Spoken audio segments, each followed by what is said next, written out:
All right. We are now joined by Kevin Harvick, 2007 Daytona 500 champion, driver of the number 4 Stewart-Haas Racing Ford. Go ahead and open it right up to questions. Please raise your hand, and we'll get to you as quick as we can. We'll start in the back. Work our way up. All right, thank you. I assume it doesn't matter as much to you as it would to some of the guys out here trying to make the race. No practice this year before qualifying. What do you think about that? And Austin Cindric insinuated that, one, you gave him a good ass chewing at Coda last year, and then at the Coliseum, you sort of gave him a different type of ass chewing on the track. Well, I think the practice thing, I'm not necessarily in agreement with having our biggest and first race of the year and having no practice. So I'm sure that there's some sort of thought behind why and what the reasoning is, but not a fan of that. For especially for what I consider what I think everybody would consider our biggest race. In the other situation, I think it's just we all learn as we go, and each week you have things that you learn, and sometimes you learn them in a conversation, and sometimes you just learn them on the track. So it's all in how you take it and proceed from there. Part of the process. All right, let's go over here to Jordan, and then we'll come up to Holly, and then over to Bruce. Jordan Bianchi with The Athletic to your left. Have you had any input with or any conversations with anyone at SHR about who you think should be in the 4-car next year? I have not. And then last year you had mentioned that you'd like to see Ryan Preece get a shot with SHR. You had said that you'd like to see the team go after Kyle Busch and put him under contract. I'm curious if you were in charge now at SHR, who you'd like to see in the 4-car next year. Well, here's what I can explain to you on that scenario. Being a team owner in the past, there are conversations that are beyond me, and the thought processes and things that I'm not involved with on a day-to-day basis, and I've learned that speculating on what I would do if it was mine is really irrelevant because it's not, and I don't think it's. I've probably made some comments here and there about if it was mine, but I don't know that that's really fair because there are so many scenarios that play into the decisions that get made from the team owners and the team managers and manufacturers and stipulations of who you can put in the car and who you can't put in the car, what you can pay them. There's a lot of politics that go into the decisions as well, and politics are just a part of racing in everything, every form and level of racing that there is, and each organization has those politics and good things and bad things of what they're trying to accomplish. So, look, if it was mine, I would do a lot of things different, but it's not mine. And for me, I've had a great place to race for going on 10 years now that fit my situation, and hopefully whoever comes in next, it fits their situation and what aligns with the goals of Stewart-Haas Racing and that particular driver and things that have happened in the past. So it's not that I think that they have done or are doing anything wrong.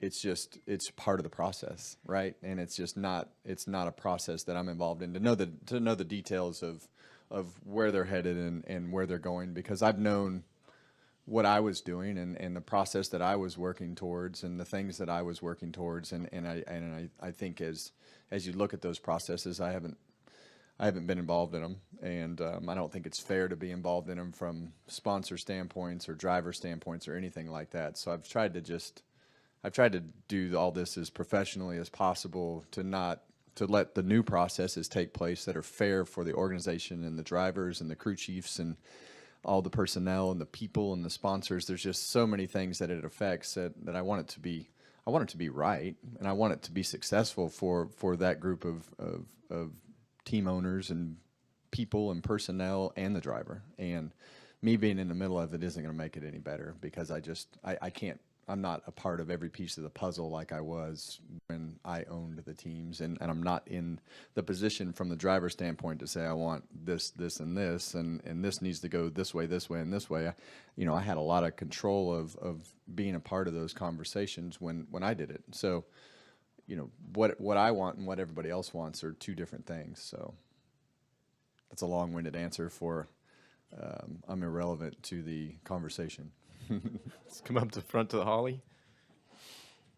Holly Kane with the NASCAR Wire Service. Kevin, you've obviously your entire career been a very highly motivated person. A couple of drivers have said today that they think that your tolerance, if that's the right word, this season might be a little bit less. In other words, this is your last season. These are your last races that you're going Dale for. Dale Jr. summed it up best for me. He said, "This is your NFG tour." I said, "You're right."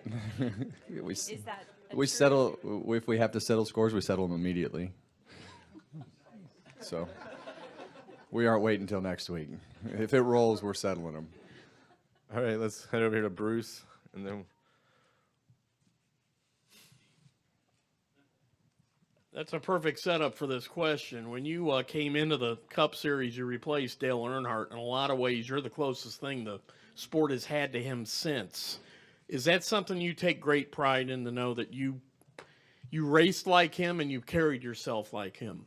I like to look at it as I race like myself, because, there's everybody tries to make comparisons, and I think for me, it's really trying to stay, and I've always tried to stay true to myself and do the things that got you to this point and beat your own path and fight for what you think is right and do the things that it takes on the racetrack to put yourself in a position to be competitive and win and do all the right things. So it's really not about.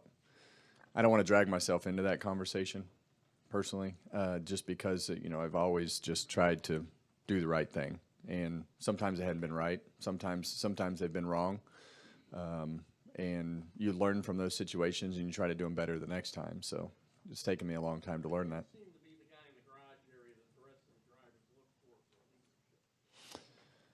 Yeah, and that's probably my fault that I didn't try to, instead of just stepping back out of that over the last 4 or 5 years, not in the last year and a half, but 4 or 5 years before that, stepping back because it was just frustrating and, it felt like it was a waste of time. It really wasn't. It really probably wouldn't have been a waste of time.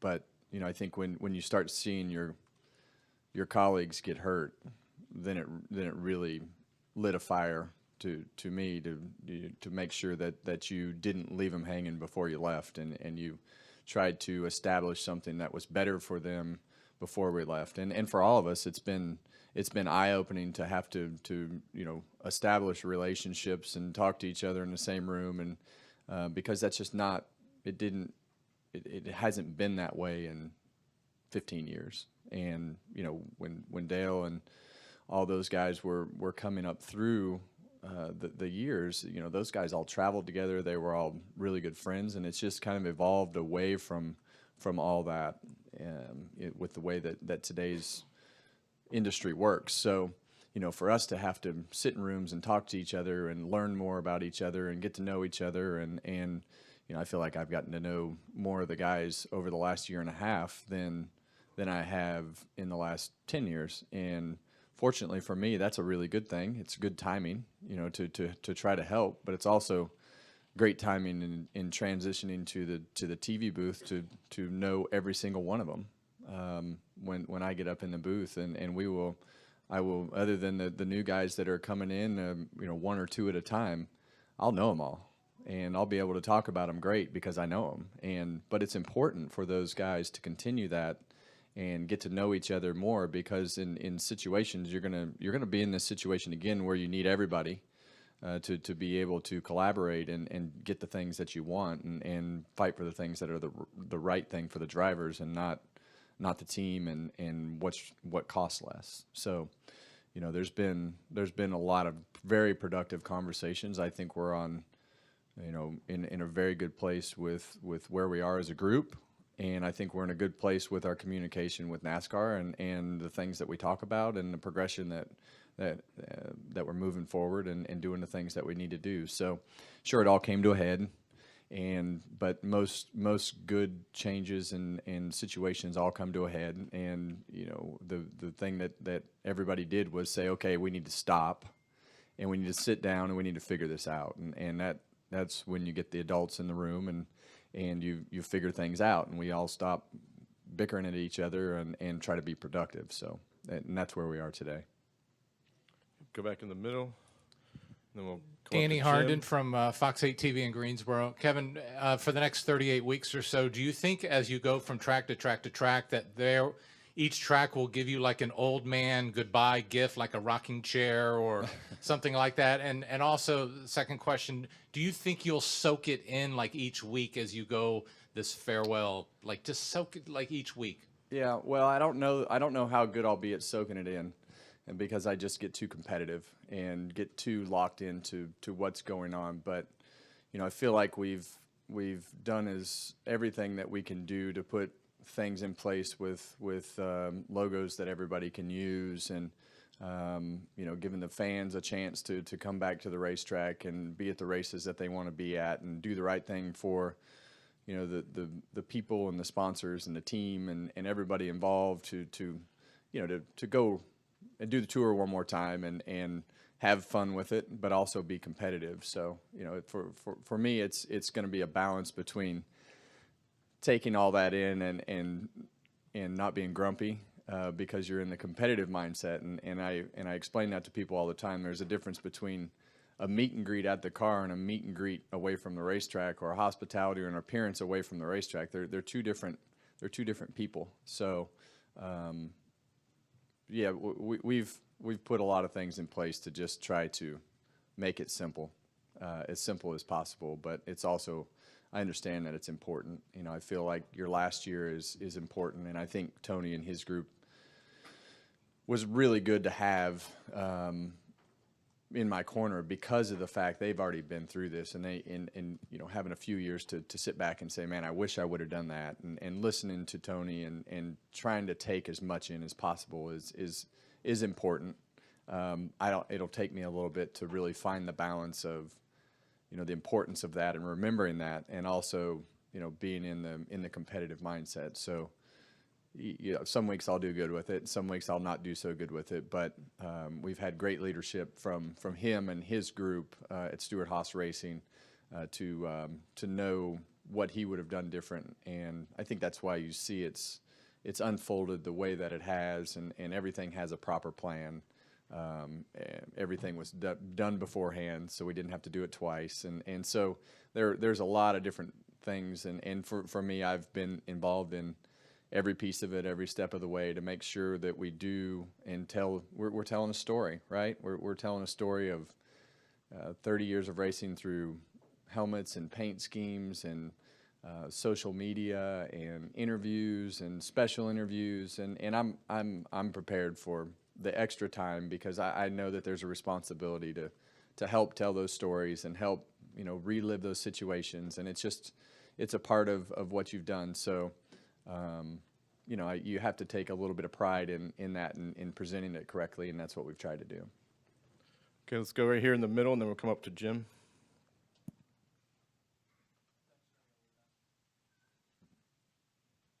Zach Sterniolo, NASCAR.com. Kevin, I'm curious, does the start of this season, now that we've started Media Day, we've done the Clash, does the start of this season feel any different for you now, knowing that this is your final season? For me, I've always been a planner, and I always feel like when I start the season, I know what the plan is, and I know what I'm trying to accomplish, and I know what I'm working towards. From the racing side, it's the same. But I think this year is it's a different plan, right? And so you go out and you execute the plan, and you start working on the next plan. And as we go through the year, there's obviously things that will have to be executed, and we'll have to change some things along the way, or special opportunities that pop up, or whatever the scenario is. I think we're all prepared to kind of change course and do things that you know, that pop up. But you know, I think it's you know, as you see the Fox booth stuff, announcement, and everything that goes with Fox, it's important to know that, you know, we're going to get started with that this year. We're going to be in the booth, and we're going to be on Race Hub, and you're going to work towards all the things that we're working towards on that side of it. And there's a lot more to do this year than a normal year, but it's still less to do than there was, you know, 20 years ago. So it's still a pretty light load, you know, as far as how I came up and the things that I had to do and appearances and things like that. It's just you just got to be a good multitasker. You're also going to hear plenty from the guys you're racing against on a regular basis and people you have competed against in the past. Speaking about you, speaking about your career and your accomplishments as well, how do you take those things? Is it awkward? Is it rewarding? I guess, what are the emotions when you hear sort of their reactions to what you've done and contributed to the sport? Yeah, well, it was really awkward in the beginning before the day that the announcement came out that it was going to be the last year, and it was you know, very emotional leading up to that point of doing all the videos and doing all the things that came with that. But I think after the announcement came out and you saw, you know, how it was received by people and just, you know, the way that it all went, that was a relief. You know, you feel like you did a lot of good things along the way, and you know, you tried to do the right things and race hard and do the right things for people and try to help people, you know, along the way, because it's not easy and not everybody has the opportunity to just do it. You have to have some help along the way. So I think you know, the response that day and since then has made me relax a lot more, because I always worry about, you know, what people think, and some people may not think that, but you know, I think as you go through this, you worry about what people think, because your reputation is really all you have. Thank you. All right, we're going to wrap up here with Jim. Jim Elder, motorsport.com. Speaking of balancing, you've spent this week with Keelan racing on the other side of the state. When you do that stuff with him, how difficult is it to balance explaining to your kids that your part of your racing story is coming to an end, but like on his side, his is just beginning, and kind of flip-flopping between the two? Yeah, well, he doesn't want to hear anything from me about advice, so so that's always interesting. So for me, I spend a lot of time coaching through the coach and twiddling my thumbs at the racetrack. You know, just trying to get everything established from you know, what he drives and the things that he can compete in with the people that he's competing with, and trying to just put him in the right environment. So and cause as few wars as possible between the two of us. So it's for me, with all the things that are happening with the Cars Tour and the ownership group, and going to all these short tracks and learning about how INEX works and the legend cars, and seeing different short tracks and watching different races, and having different streaming services and things that you're dealing with, you know, that has been good for me. So there's a lot of things that I can accomplish just being at those events and understanding how things work and how things go, and you know, talking to the short track racers or the legend car guys, or there's a lot of them that race you know, late models or super late models, and kind of bleed over into all kinds of different racing series. So there's a lot there. You know, being that it's your kid, you take a lot of pride in what's going on, but there's also a lot of life lessons and things that you want him to learn along the way about try to be a good person, and it's not always about going fast. And some of it is about, a lot of it is about life. And you know, I think racing teaches your kids well, and this is a great group of people, and I've grown up around my whole life, and he's been up around it his whole life. But there are a lot of great life lessons that you can be taught and learn, no matter where you're racing. So that part's been fun, because you look at it from a much different perspective, and you see it from a much different angle, and you sit in the grandstands and you see the parents and the pride and you know, the fights and all the things that go on, and you get to kind of step back and really look at those things from a different perspective. So it's really, you know, Keelan racing is really the reason that I raced longer than I had planned, just because it just was there was so much that I remembered that I loved about racing. You know, when he started racing, because of the fact that you remembered why you go to the racetrack, you remember the pride that your parents took in what you did, and seeing that and feeling that was really rejuvenating for me to go and keep doing it. All right, Kevin, thanks for coming in. Good luck this weekend.